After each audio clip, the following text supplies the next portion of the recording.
Um abraço para quem está em casa nos assistindo nessa noite abençoada. Já tivemos um culto pela manhã, fomos muito abençoados. E o tema da mensagem de hoje é vencendo os nossos inimigos. Eu quero que você vá e abra a tua Bíblia aí em João capítulo 10. Enquanto você abre, eu quero dar alguns recados, lembrando que essa semana começamos amanhã à noite com um momento de clamor. Toda segunda nós estamos aqui clamando, orando. Tem aumentado o número de pessoas que vêm e oram junto conosco. E eu te desafio você a tirar uma segunda no mês e vir aqui orar juntamente, amém? Toda segunda-feira é só oração. Terça-feira nós vamos a Morungava. Deus tem nos abençoado ali também em Morungava.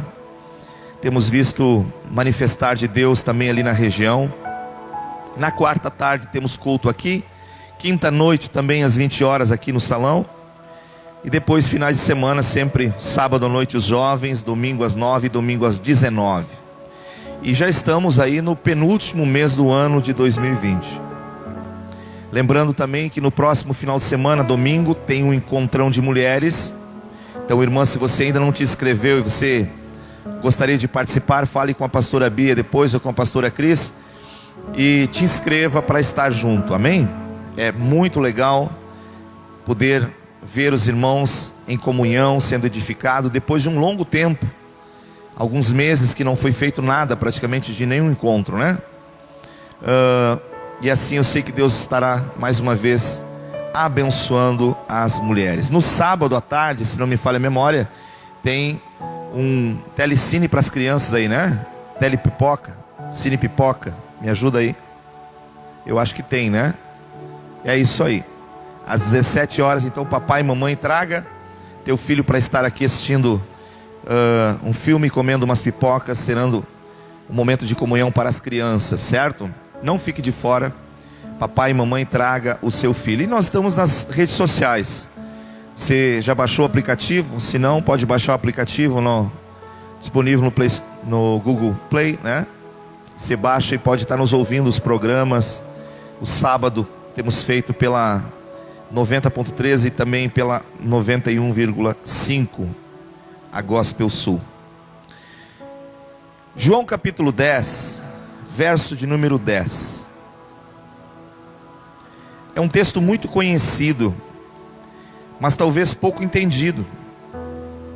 Jesus diz assim, ele começa ali no 10 falando que ele é o bom pastor, né? E no 10 ele diz assim: o ladrão vem somente para roubar, matar e destruir. Eu vim para que tenham vida e a tenham em abundância. Amém? Jesus, obrigado pela tua palavra. Fala conosco através dela, ilumina os nossos olhos, abre o nosso entendimento, nos faz compreender. Ó Senhor, nós te pedimos em nome de Jesus. Amém. Esta semana eu estava meditando sobre o propósito de Deus em nossas vidas. E quantas bênçãos Deus, Ele em Cristo manifestou para nós. Mas por que que às vezes nós não conseguimos tocar em algumas coisas, das quais Deus já de antemão nos deu? E eu fui pesquisar um pouco biblicamente, olhando que aqui nós temos um campo de batalha. Enquanto estivermos nessa terra, nós estamos em guerra. Diga comigo, enquanto eu estiver nesta terra, eu estou em guerra. Incrível que a Bíblia vai falar sobre os nossos inimigos. Aqui Jesus começa citando um, mas ele vai falar que nós temos 3 inimigos. E constantemente nós estamos em batalha. Constantemente nós estamos guerreando. Mas para você vencer uma batalha, você precisa saber contra quem você está guerreando. Dificilmente você vai ganhar uma batalha se você não souber contra quem você está lutando. E eu anotei aqui 3 pontos importantes. Eu quero nessa noite trabalhar com vocês, porque a Bíblia começa mostrando que o mundo a qual nós fazemos parte hoje, ele conspira contra os planos e os projetos de Deus. Então, o inimigo que nós temos na nossa vida, que tenta diariamente tirar de nós aquilo que Deus quer nos dar, é o mundo. E quando você olha a palavra mundo na Bíblia, você tem que ter o cuidado de entender, porque ela tem conotações diferentes em textos diferentes. Por exemplo, João 3,16, porque Deus amou o mundo de tal maneira. Aí essa palavra mundo tem a ver com as pessoas, o ser humano, a criação. Quando o apóstolo João vai falar em 1 João 2, lá no 14, no 15, ele vai dizer assim: não ameis o mundo, nem as coisas que há no mundo. Aí esta palavra mundo não tem a ver com a criação, tem a ver com o cosmo, com um império que se rebelou contra tudo aquilo que Deus criou. E este mundo então, ele vai conspirar através de coisas, para tentar chamar a nossa atenção e nos pegar, mesmo nós estando na igreja, mesmo nós estando vocacionado a algo, mesmo que eu tenha promessas de Deus, mesmo que tenha sido derramado óleo sobre a minha cabeça, mesmo que eu diga eu tenho promessas de Deus para a minha vida, se eu não cuidar, eu posso ser enredado por essas coisas, e como uma rede, eu posso ser agora, digamos assim, enosado, e eu deixar de usufruir daquilo que Deus planejou para mim. Então o texto vai mostrar, primeiro, Tiago capítulo 4, verso 4, vamos lá? Pouquinho antes de Pedro, depois de Hebreus. Tiago 4, olha o que vai dizer assim, ó. Tiago diz assim, ó: infiéis, não compreendeis que a amizade do mundo é inimiga de Deus? Aquele, pois, que quiser ser amigo do mundo, constitui-se inimigo de Deus. Olha o que ele está dizendo. Aqui ele vai dizer que o mundo, esse qual Jesus disse que nós não devemos amar, ele se opõe às coisas de Deus. E quando o nosso coração é enredado por isso, eu posso deixar que aquilo que Deus planejou para mim, ainda que seja bom, perfeito e agradável, fuja das minhas mãos. Olha que sério isso. Então aqui está dizendo que aquele que ama o mundo, ele constitui-se inimigo de Deus. Existe um sistema qual é governado pelo diabo, que odeia as coisas de Deus. E se eu hoje estou dentro do reino de Deus, eu não posso permitir que essas coisas inundem o meu coração. Agora, você está em Tiago, vá um pouquinho para frente para João, no capítulo 2, do verso 15, ele vai dizer: não ameis o mundo, nem as coisas que há no mundo. Se alguém amar o mundo, o amor do Pai não está nele. Porque tudo o que há no mundo, e ele vai listar 3 coisas, preste atenção: a concupiscência da carne, a concupiscência dos olhos e a soberba da vida, não procedem do Pai, mas procede do mundo. O que João está mostrando? Que este inimigo, mundo, ele vai tentar nessas 3 áreas me envolver. Primeiro, concupiscência da carne. O que envolve? Tudo que é sensualismo. É um desejo da carne, uma necessidade legítima do nosso corpo. Mas quando nós permitimos que esses desejos nos controlem, nós passamos a ser escravos e somos atraídos por coisas que o mundo dá. Você quer ver uma coisa? Aqui está falando sobre concupiscência da carne E está falando sobre a concupiscência dos olhos. Você já percebeu que a gente passa em frente a uma loja e a gente vê uma vitrine bem decorada? Seja uma peça de roupa, seja um calçado, seja um objeto que você olha e te puxa e você diz: bah, mas eu gostaria de comprar esse negócio aí. Quantas pessoas compram por impulso? Algumas nem necessidade têm, mas elas gastam porque os olhos viram, o coração quis, foi lá e comprou. Depois no final do mês, ai, para pagar o cartão de crédito. Mas comprou. O que chama isso? Concupiscência dos olhos. E como é que o mundo investe? Ele investe justamente nisso. Ele conspira nisso. As grandes empresas de mídia, de marketing, o que eles trabalham? Eles trabalham na arte visual. Porque aquilo que você vai enxergar é ali que ele vai te atrair. É ali que ele vai pegar. Então se percebe os homens. Passa uma mulher e se ela for elegantemente bonita, o homem já vira o pescoço. Pastor, mas isso aqui na igreja Fonte B não tem. Graças a Deus. Né? Você não vai na praia e bota um Ray-Ban bem grandão, assim escuro, e diz assim: agora amor, eu vou sentar nessa cadeira agora, não me incomoda que eu vou ver a natureza de Deus. E aí com aqueles Ray-Ban bem grandão, fica sentado na cadeira, só olhando passar. Passa aqui, passa ali, passa colar. Mas isso não tem aqui em Gravataí, estamos curados, amém? Fomos sarados disso. Mas você vai ver que a concupiscência envolve aquilo que você está vendo. E é o mundo atraindo você, tentando de alguma forma te fisgar. Ó, isso é sério. Sério. Davi era um homem segundo o coração de Deus. A Bíblia afirma isso.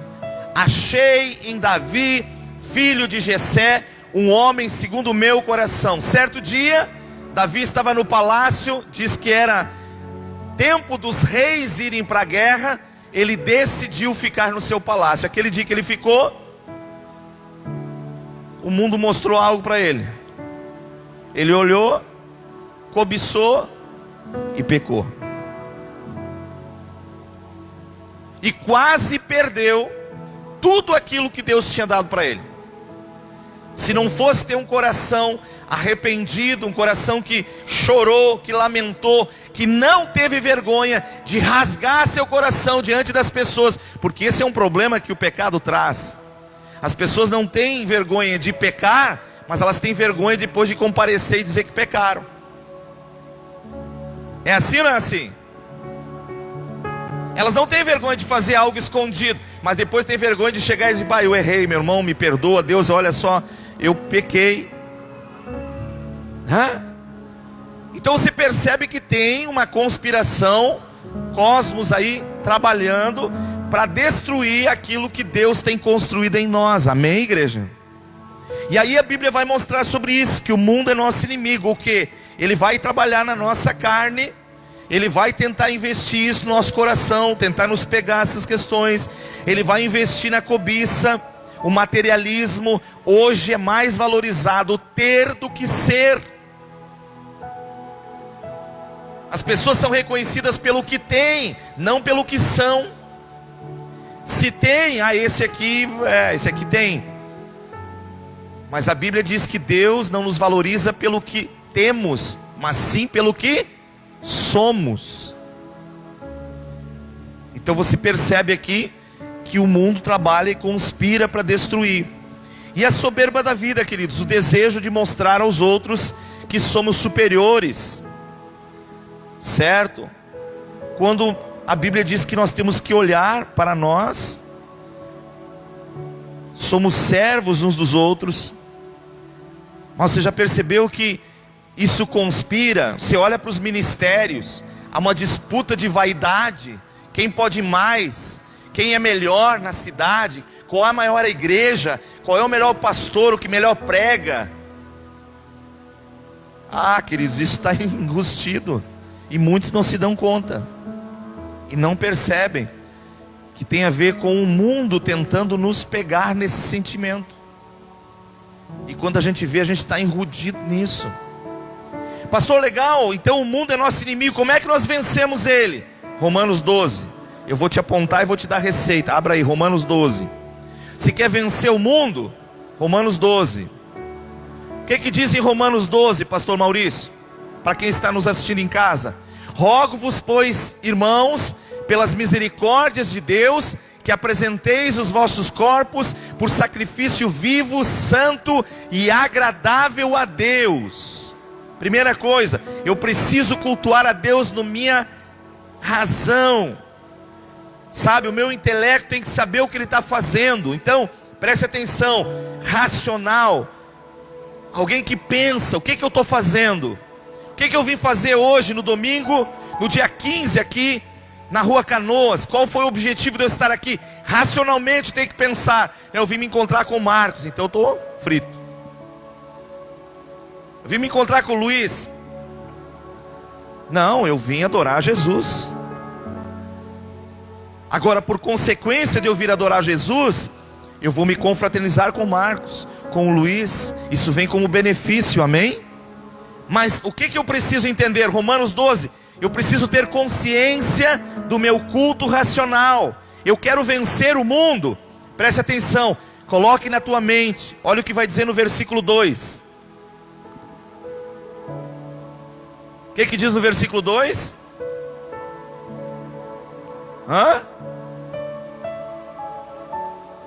Olha como o texto é forte. Primeira coisa, não te conforme com este mundo. Ou seja, se você te conformar com esse mundo, você está lascado. Porque essa palavra conformar significa pegar o molde e começar a agir como o mundo age. Você está entendendo em nome de Jesus? Por isso que como pastor, e agora estamos finalizando a Ágape, por 4 anos como presidente, elegemos um novo presidente agora na gestão 21, pastor Cris, e eu vou até dezembro, mas enfaticamente tenho batido nessa tecla. Sabe, outro dia vendo alguns conselheiros tutelar falando sobre aborto, eu disse, vocês têm que se converterem, e falei para pastores, porque a mente de vocês está falando como o mundo, vocês não estão falando como a mente de Deus. Tem que renovar a mente. Sabe, quando a gente vê alguns pastores aí dizendo que tem que renovar a Bíblia, não, tem que renovar a mente. A mente tem que se abrir para Deus, amém? Coração tem que se abrir para Deus. E o texto vai dizer, e não vos conformeis com este século, mas transformai-vos. Ou seja, eu não posso me conformar com o molde que o mundo está embutindo, com a maneira que o mundo quer conduzir as coisas. Eu vivo para Deus e a minha vida tem que ser renovada em Deus todos os dias, amém? Isso é para todo cristão. Você quer vencer o mundo? Renove a tua mente. Não pense que você, concordando com as coisas do mundo e querendo viver as coisas do mundo, você vai te dar bem. 31 de outubro, foi notícia nos jornais. Uma lancheria do Brasil, mundial, não só do Brasil. Compareça e você ganha um hambúrguer de graça. O que você tinha que levar? Uma vassoura. Devia estar muito sujo lá o ambiente para varrer, né? Mas por que tinha que levar uma vassoura? Porque eles estavam comemorando o quê? E o que é o Halloween? O que é? Dia das bruxas. Ué, mas no dia 31 nós não comemoramos a reforma protestante? Por que eles não disseram assim, venha para o Burger King, traga uma Bíblia e ganhe um hambúrguer? Ah, isso não dá ibope? Você percebe? Quantos filhos de crentes escorados lá, esperando chegar a sua vez com a vassoura na mão? Você está rindo? Você acha que não aconteceu? Quantos? Aí o inimigo olha e diz: está vendo? Está percebendo como eles são meus? Eles gostam do que eu ofereço. Eu cutuco e vejo como é que a pessoa vai sair. Então o mundo vai conspirar e vai mostrar aquilo que crê. E nós, como pais, como servos de Deus, temos que mostrar aquilo que cremos. Se a nossa mente está renovada, nós temos que saber o que está por trás daquilo que está sendo oferecido. Quem é o precursor daquilo? Quem está entendendo em nome de Jesus? Está entendendo? Esse é um mundo que se opõe às coisas de Deus. E todos os dias nós estamos aí. Temos promessas de Deus e cantamos: Deus, eu tenho a marca da promessa que Ele me fez, eu tenho a marca da promessa. Mas o tempo vai passando e eu continuo só com a marca, porque a promessa eu não consigo tocar nela. Por quê? Porque eu estou envolvido com as coisas do mundo, a minha mente não renovou. E o mundo está conseguindo conspirar, e eu estou junto dessa conspiração, sem querer, querendo. Quem está entendendo? O mundo é nosso inimigo. Enquanto Jesus não voltar, ele vai continuar sendo nosso inimigo. Querendo você ou não, ele é nosso inimigo. Então é melhor eu identificar e saber que ele é meu inimigo, e eu começar a trabalhar a palavra de Deus na minha vida, renovando a minha mente. E eu renovo a minha mente aonde? Buscando a Deus. Eu renovo a minha mente aonde? Lendo a palavra de Deus. Eu renovo a minha mente aonde? Me sujeitando aos ensinamentos da palavra de Deus. Então quando o mundo vem e oferece algo, eu consigo discernir o que está por trás daquilo que está sendo oferecido, e qual é a verdadeira ideia que o mundo tem para colocar aquilo. E eu começo a guardar o meu coração em Deus. Você está entendendo em nome de Jesus? O mundo. Agora a Bíblia também vai falar não só o mundo. A Bíblia vai falar então como nós vencemos. Se nós aplicarmos Romanos 12, nós vamos vencer. Amém? Segundo, a nossa carne, nossa carnalidade, a nossa natureza, aquela pelo qual Jesus se ofereceu na cruz para derrotar ela. E é interessante que a nossa natureza humana, ela vai mostrar algumas coisas interessantes. Efésios, volte lá.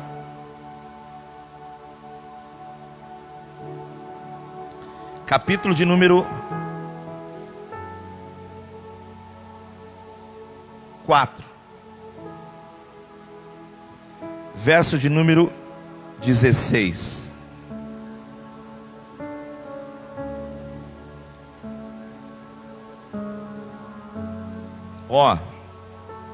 Ó como a nossa carne tem muito a ver.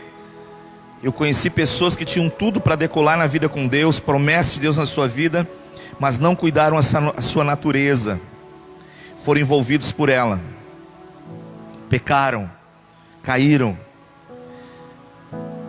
Isto, portanto, digo e no Senhor testifico, que não mais andeis, olha só, está falando num proceder, como também andam os gentios na vaidade dos seus próprios pensamentos, obscurecidos de entendimento, alheios à vida de Deus, por causa da ignorância em que vivem. Olha como é sério isso. Essa palavra ignorância quer dizer trevas, escuridão. Então nós podemos dizer assim, obscurecidos de entendimento, alheios à vida de Deus por causa das trevas em que vivem. Efésios 4, 17, 18, verso 19 diz: os quais, tendo se tornado insensíveis, se entregaram à dissolução para com avidez, cometendo toda sorte de impureza. Verso 20, mas, veja que tem um mas aqui, mas não foi assim que aprendestes de Cristo. Olha aqui, Você está aprendendo de Jesus? Paulo está dizendo, ó, mas não foi o que vocês aprenderam de Jesus. Ó, verso 21. Se é que de fato tendes ouvido e nele fostes instruído, segundo a verdade em Jesus. Agora preste atenção que ele vai dizer aqui, ó, verso 22. No sentido de que quanto ao trato passado, vos despojeis de quem? Quem é o velho homem? Adão. O que Adão fez? Pecou, estragou a raça humana. Como é que nós estamos vivendo antes de Cristo? Sobre os rudimentos de Adão, o velho homem. Quem controlava a nossa natureza? Esse Adão. Como é que eu vivia? Pecando. Agora Paulo disse, você tem que te despojar. O que é despojar, Gabriel? Abrir mão, jogar fora. Tira o despojo. Ó, não quero mais saber nada que se refere ao velho homem. Não é o velho Maurício. É o Adão que estava regindo a vida do Maurício. Agora eu tenho que jogar fora, me despojar, tirar. Nada que é do velho Adão vai edificar minha vida, vai conspirar contra Deus, vai trabalhar na minha natureza carnal. Por isso a gente vê tantos cristãos, anos na igreja vivendo carnalmente, sendo vencido pela sua própria natureza, e não conseguem viver os planos de Deus na sua vida. Tem promessa, tem a unção de Deus que prometeu, mas não conseguem firmar os seus passos. Por quê? Porque eles vivem ainda com os despojos do velho Adão. Olha como é sério isso. Diga comigo, eu preciso tirar os despojos do velho Adão. Agora a Bíblia vai dizer no verso seguinte, ó, ainda no 22 diz, ao velho homem que se corrompe. Ó, preste atenção aqui para mim, aqui, olha para mim. Pastor Maurício, dá uma gana quando eu vejo um evangélico que vai para a política, promete, ele vai, os pastores oram, daí ele entra lá e só faz cacaca. O que é isso? Ele está dentro desse texto aqui. Uma pessoa que não deixou Jesus ministrar na sua vida, continuou com os despojos do velho homem. Às vezes a gente não consegue enxergar isso naturalmente. E ele entra, como lá é um negócio bem complicado, em vez de ele conseguir trazer luz, ele é envolvido pelas trevas. Ou, que diz o texto aqui, ó, se corrompe segundo a concupiscência do engano. Você entendeu? Fui claro para você poder ter a percepção. Ah, pastor, mas um dia eu vi o fulano lá orar por ele. O cara era um homem de Deus, caiu na polícia e corrompeu. O que aconteceu? Ele vivia com despojo do velho homem. Por isso que quem vai pisar nesse território, meu, tem que pisar muito bem seguro. Isso é sério. Precisa ser pastoreado, mentoreado. Precisa ter uma vida transparente em Deus para que essas coisas não manchem a vida dele. Agora verso número 21 ou 23. E vos renoveis. Bom, Gabriel, se despojar isso, renovar o que é? Novo de novo. Vos renoveis, o que? No espírito do vosso entendimento. Agora verso 24. E vos revistais do novo homem. Bom, se o velho homem é Adão, quem é o novo homem? Jesus. Diga comigo, o novo homem é Jesus. Então se eu tenho que me tirar de mim, sabe, o velho homem, lançar fora, me despojar de Adão, agora em Jesus eu preciso fazer o quê? Me revestir. Como é que eu vou vencer a minha natureza humana? Me revestindo do novo homem. Dando o meu coração para esse novo homem ministrar em mim. Você está entendendo? Amém? Isso não tem a ver apenas frequentar a igreja. Isso tem a ver com posicionamento de vida. Eu decidi agora entregar minha vida para o novo homem, Jesus. E olha como é que esse novo homem veio. Olha o que diz aqui: se o outro se corrompe segundo as concupiscências, o novo é criado segundo Deus, em justiça, retidão, procedente da... meu irmão, não sei se você sabe, quando você compra algo, a primeira coisa que você tem que saber é se tem procedência, é ou não é? Qual é a procedência desse negócio aí? Porque é na procedência que você vai ver a origem. Então a Bíblia vai afirmar Jesus vindo por vontade de Deus em retidão e justiça, procedente da onde?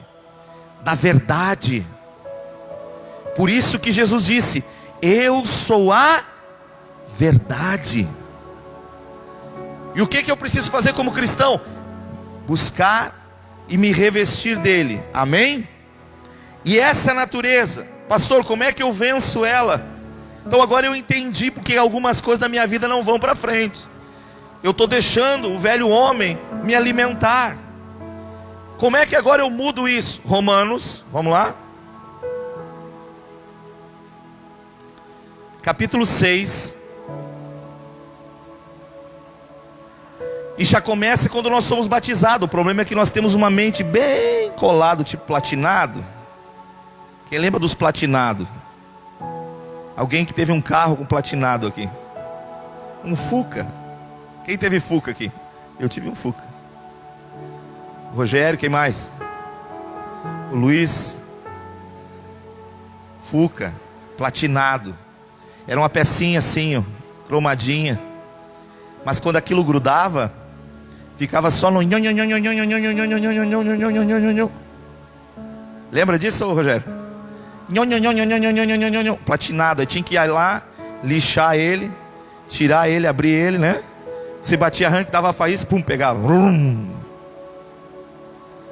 Sabe o que Deus me disse? Tem muito crente com platinado colado. Tá só no... Por causa do quê? Quando nós somos batizados em Jesus, verso número 4, a Bíblia diz que nós somos sepultados com Ele na morte pelo batismo. E o final do versículo vai dizer assim, para que também andamos nós em... De que forma? Em novidade de vida. Lembra o que Jesus falou no versículo que nós abrimos? Eu vim vos trazer vida e vida abundante. Então o que Deus quer que eu faça? Que eu viva essa novidade. Como é que eu venço a minha natureza? Agora vamos lá, verso 11 e 12. Assim também vós considerai-vos mortos para o pecado, mas vivos para Deus em Cristo. Presta atenção aqui, tem morto e vivo aqui. Morto e vivo. Eu tenho que morrer para quê? Para o pecado. O que alimenta o velho homem? O pecado. Mas eu tenho que viver para Deus. Então aqui está dizendo exatamente como é que você vence. É quando você faz morrer os teus desejos para o pecado. Morto fala, sim ou não? Não. Morto tem desejo, sim ou não? Não. Então quando nós morremos, não tem desculpa para dizer assim, eu não consegui vencer a minha natureza. Não. Se você te envolveu com o Espírito Santo de Deus e fez morrer a tua natureza, agora você tem que viver para Deus. Simples. Viva para Deus. E Paulo aqui vai dizer então a receita. Viva para Deus. Assim também vós considerai-vos mortos para os pecados, mas vivos para Deus em Cristo. Verso 12. Não reine, portanto, o pecado no vosso coração, no vosso corpo mortal, de maneira que obedeçais às suas paixões, nem ofereçais cada um os membros do seu corpo ao pecado, mas como instrumento de iniquidade. Nem ofereçais cada um os membros do vosso corpo ao pecado como instrumento de iniquidade, mas oferecei-vos a Deus como ressurreto dentre os mortos, e os vossos membros a Deus como instrumento de justiça. Agora o que ele vai dizer: porque o pecado não terá domínio sobre vós, pois não estáis mais debaixo da lei, e sim debaixo da graça. Como é que eu venço a minha natureza? Quando eu vivo para Deus. Não é meia boca. Quando dá eu faço, quando dá eu leio a Bíblia, quando dá eu venho no culto. Não, irmão, isso aí prova que você está completamente enredado pela tua vida natural. Sabe? É quando eu não consigo dar um glória a Deus na igreja, mas quando o Grêmio faz um gol, gol! Os vizinhos, todo o apartamento sai rindo. Mostra que o meu coração é mais tendencioso a glorificar as coisas naturais do que dar glória a Deus. Quem está entendendo em nome de Jesus? Deus quer que nós vençamos. Eu tenho promessa de Deus para a minha vida, mas eu tenho que vigiar. Eu tenho que buscar as coisas de Deus. Eu tenho que investir nas coisas de Deus, amém? Assim nós vamos crescendo na graça de Deus. A natureza carnal de fato pode nos levar a cometer os piores pecados, queridos, se nós não fazermos ela morrer. Vou repetir de novo. Davi chega para trazer pão e água para os seus irmãos, encontra os irmãos tremendo, o rei pálido. Ele pergunta: o que houve aí? Disseram: é um gigante filisteu, 3,15 metros de altura, o homem é fora de sério. Davi disse: eu vou derrotar esse camarada aí. Quem é que ele pensa que é? Esse incircunciso. Eu tenho um voto de circuncisão com Deus. E depois ele olhou para o gigante e disse: tu vem contra mim com lança e espada, eu vou contra ti em nome do Senhor dos Exércitos. O final você sabe. Davi com uma pedrinha derruba o gigante, pega a espada do gigante, corta o pescoço, pega aquela cabeça enorme e traz para o rei e diz: está aqui a cabeça do gigante. Aí ele começa a subir o ibope dele, começa a fama a aparecer, o rei fica com inveja, começa a perseguir e quer matar ele. Ele se esconde por 10 anos, correndo pelas cavernas da Judéia. Tem uma caverna que chama-se Caverna do Adulão. Uma caverna onde Davi esteve lá dentro, onde Saul entrou para fazer uma necessidade, e Davi estava lá e podia ter matado o rei, mas não o matou. Então Davi pegou uma faquinha e tirou um pedacinho da orla da manta do rei. E depois disse: rei, podia ter te matado, mas ai de mim tocar no ungido do Senhor. Ele vence aquela oposição. Mas quando tratou-se da sua natureza humana, ele olha a mulher de Urias e ele cai no adultério. Ele vence o gigante, ele vence o rei Saul, mas ele não consegue vencer a sua natureza humana. Tem muito crente que tem promessa de Deus na sua vida, mas porque não está conectado com Cristo, está vivendo uma vida meia boca, sabe? Acredita que vai vencer. Não, a tua natureza é forte, queridos. Eu vejo as pessoas dizer: a carne é fraca. Para que a carne é fraca? Ela é fraca para o pecado, mas ela é oposição para Deus. Ela resiste. A nossa natureza é tendenciosa a não querer aceitar os comandos de Deus. O velho homem precisa morrer. Se nós queremos ter uma vida de sucesso e que os projetos de Deus se realizem, nós precisamos fazer morrer a nossa natureza terrena. Olha o que Paulo vai dizer em Colossenses capítulo 3.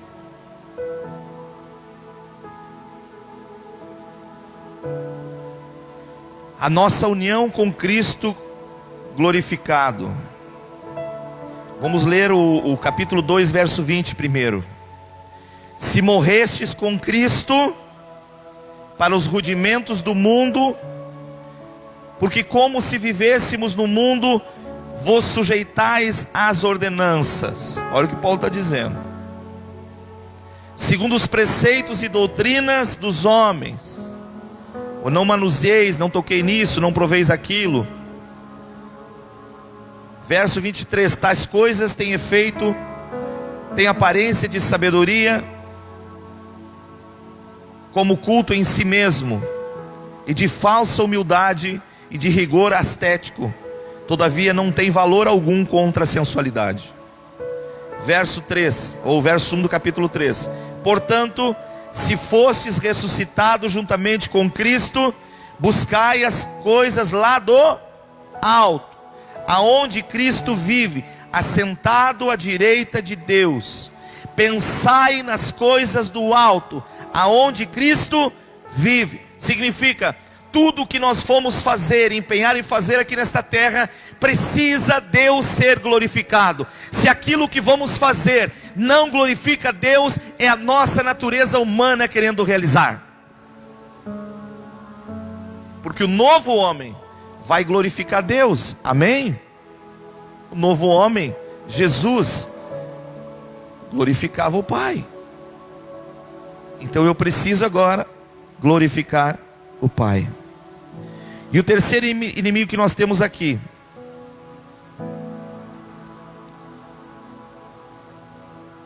Efésios capítulo 6,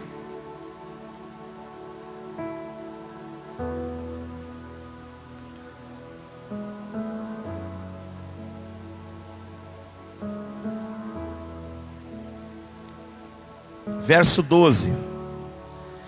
Portanto, a vossa luta não é contra o sangue e a carne, e sim contra principados e potestade, contra os dominadores deste mundo tenebroso, contra as forças espirituais do mal nas regiões celestiais. Agora entra a questão do diabo. O diabo é oposição nas nossas vidas. Jesus disse que ele veio para matar, roubar e destruir. Como nós podemos vencer o diabo? Como eu posso derrotá-lo? Essa é a pergunta que nós temos que fazer no nosso espírito. Como eu posso vencer esse ser maligno que intenta contra a minha vida, que não quer que o plano de Deus se realize? Paulo diz, a nossa luta não tem a ver com apenas sentimento, tem uma batalha que nós precisamos nos envolver nela. E ele começa dizendo no versículo anterior, o que ele vai dizer ali? Verso 10. Quanto ao mais, sede fortalecido no Senhor e na força do seu poder. Como é que eu venço isso? Me fortalecendo em Deus, no seu poder. Como é que Jesus venceu? A Bíblia diz em Atos 10:38, como Deus ungiu a Jesus de Nazaré com o Espírito Santo e poder, o qual andou por toda a terra fazendo bem e libertando todos os oprimidos do diabo. Por quê? Deus era com ele. Então como é que eu venço as trevas? Primeiro, eu preciso me revestir de Cristo.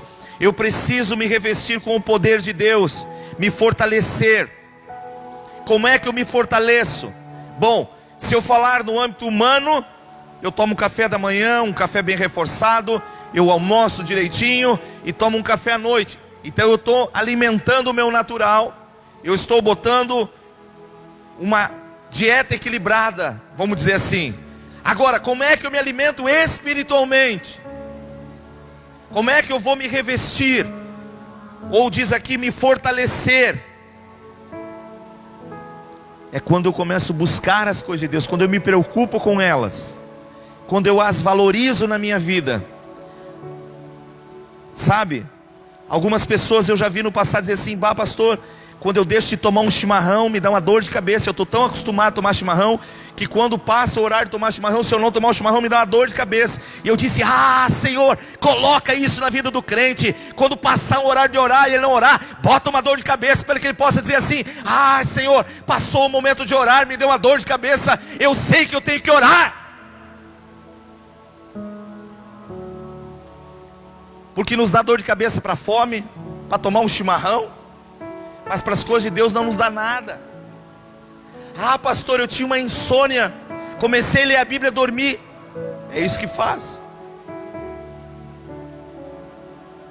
A Bíblia não é terapia.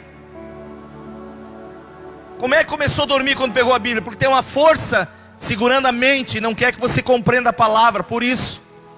Só por isso. Não é que você foi curado da insônia, não. É que entre você ficar com insônia e sem insônia, você lê a Bíblia e ter o entendimento, o diabo diz, deixa dormir então. Deixa dormir. Porque se ele ler a Bíblia e a mente dele abrir, pronto, estou perdido. Quem está entendendo em nome de Jesus? Agora a Bíblia vai dizer, como é que você vai vencer? 1 Pedro.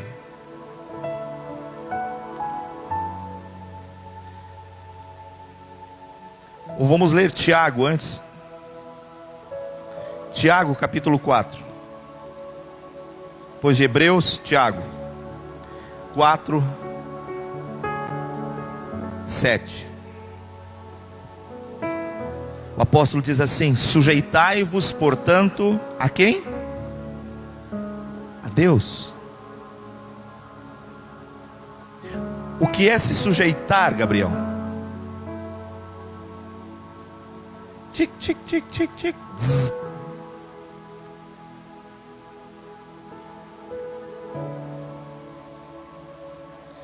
Obedecer a autoridade de Deus. Se resume nisso. Obediência. Quando a Bíblia diz sujeitai-vos a Deus, ela está dizendo obedeça a Deus. Leve Deus a sério.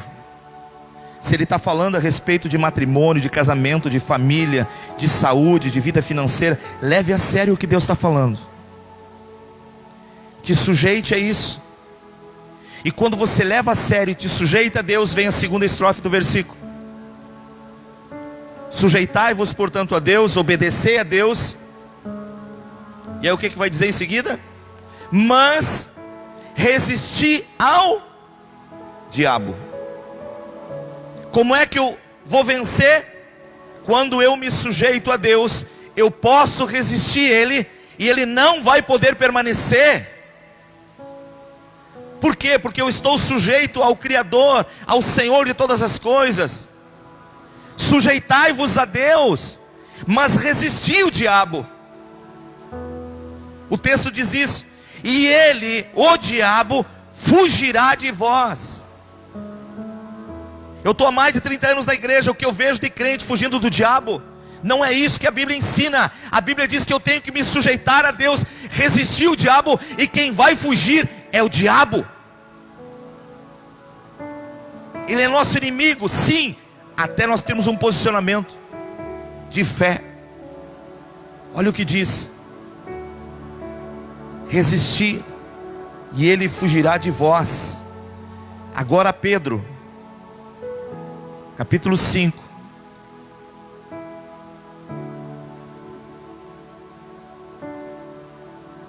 verso 6.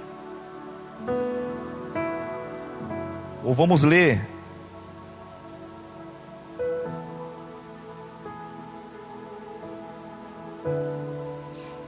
6 em diante.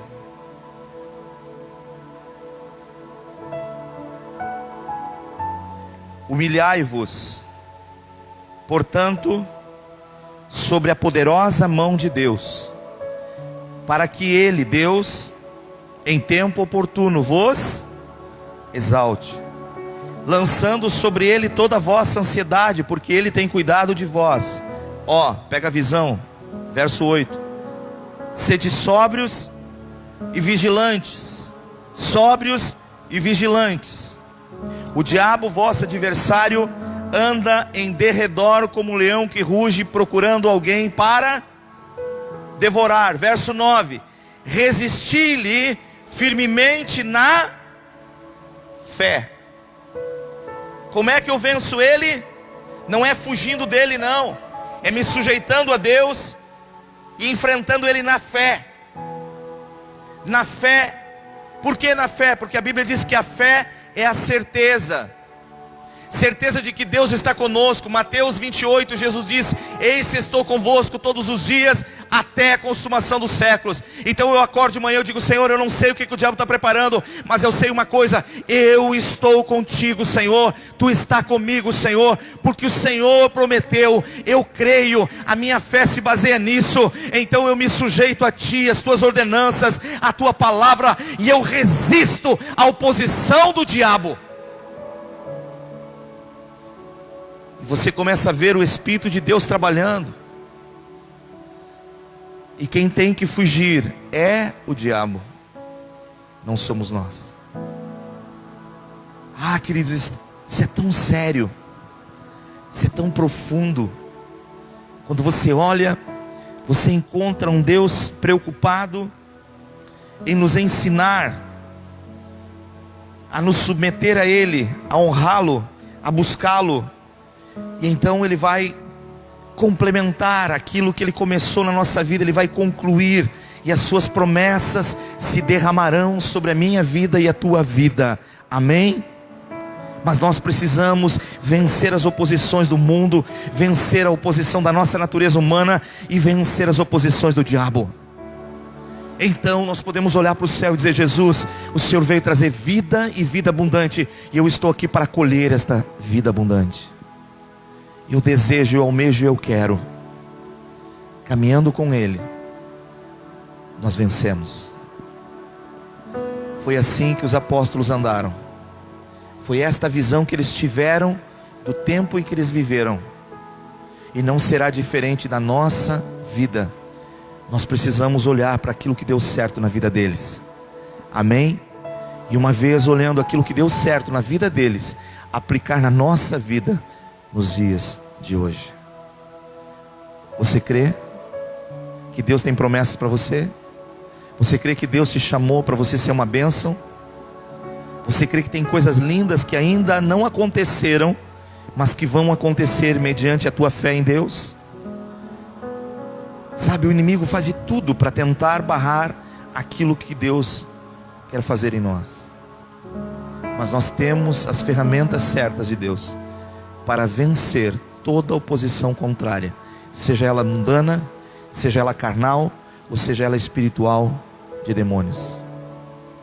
Eu quero que você coloque a mão no teu coração nesta noite. Você que está em casa, que quer tomar uma decisão nesta noite e dizer para Jesus: Senhor, eu me sujeito a Ti. Eu me sujeito a Ti. Eu Te quero mais, Senhor. Você que quer dizer: Senhor, eu sei que o Senhor tem planos para a minha vida. E eu quero viver isso, Senhor. Eu quero me entregar totalmente a Ti. Comece a dizer isso para Deus. Senhor, eu sei que o Senhor não tem pouca coisa para mim. Esta obra redentora da cruz foi algo maravilhoso na minha vida. Mas eu não quero deixar, Senhor, que o mundo me envolva. Não quero amar mais o mundo do que a Ti, Senhor. Eu não quero, Senhor, ser influenciado pela minha natureza humana. E não quero ser covarde de lutar contra o diabo. Eu recebi tudo do Senhor. Você recebeu tudo do Senhor. E nós podemos dizer: Deus, eu quero viver a Tua palavra de uma forma intensa. Eu quero colher os frutos desta obediência, Pai. Em nome de Jesus. Vamos ficar de pé.